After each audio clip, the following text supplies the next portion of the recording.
Assalamualaikum warahmatullahi wabarakatuh. Perkenalkan, nama saya Sermina, mahasiswi jurusan Tadris Kimia IAIN Batu Sangkar.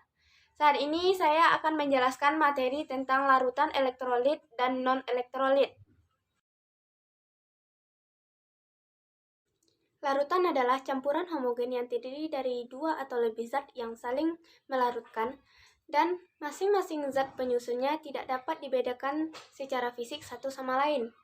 Larutan terdiri dari dua komponen, yaitu zat terlarut dan pelarut, di mana zat terlarut adalah komponen dengan jumlah yang lebih sedikit dalam larutan, dan pelarut adalah komponen dengan jumlah yang lebih besar dalam larutan. Larutan elektrolit adalah larutan yang dapat menghantarkan listrik, di mana memberikan efek adanya nyala lampu pada alat uji dan timbulnya gelembung gas pada elektroda. Larutan elektrolit ada dua. Yang pertama, larutan elektrolit kuat, di mana memiliki daya hantar listrik yang baik, walaupun pada konsentrasi yang rendah, contohnya HCl. Yang kedua, larutan elektrolit lemah, di mana memiliki daya hantar listrik yang buruk walaupun pada konsentrasi besar, contohnya larutan cuka. Larutan non-elektrolit adalah larutan yang tidak dapat menghantarkan listrik, di mana tidak timbulnya efek nyala lampu pada alat uji dan tidak timbulnya gelembung gas pada elektroda. Berdasarkan jenis-jenis ikatan yang dapat menghantarkan arus listrik, ada tiga. Yang pertama, senyawa ion.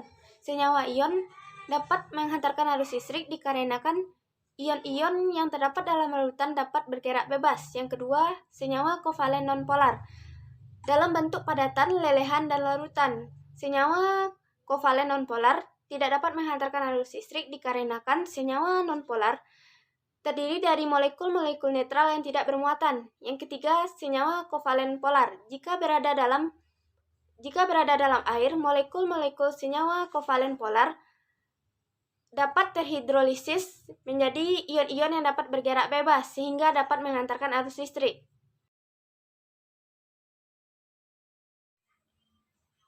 Faktor-faktor yang mempengaruhi daya hantar listrik dalam suatu larutan ada tiga. Yang pertama, konsentrasi. Konsentrasi larutan adalah besaran yang menunjukkan kepekatan suatu larutan melalui perbandingan antara pelarut dengan zat terlarut. Yang kedua, jumlah ion. Jumlah ion yang terdapat dalam molekul juga mempengaruhi daya hantar listrik dalam suatu larutan. Semakin banyak jumlah ion yang terdapat dalam larutan tersebut, maka semakin besar pula daya hantar listriknya. Begitupun dengan sebaliknya. Yang ketiga, jenis larutan, yaitu larutan elektrolit yang dapat menghantarkan arus listrik. Larutan elektrolit lemah memiliki daya hantar listrik yang lemah, dan larutan elektrolit kuat memiliki daya hantar listrik yang kuat pula. Untuk membedakan larutan elektrolit kuat dengan larutan elektrolit lemah, maka dapat ditentukan dari nilai derajat ionisasi atau nilai derajat disosiasi, yaitu perbandingan antara mol zat terionisasi dengan mol zat mula-mula. Sekian penjelasan dari saya, mohon maaf atas segala kekurangan. Assalamualaikum warahmatullahi wabarakatuh.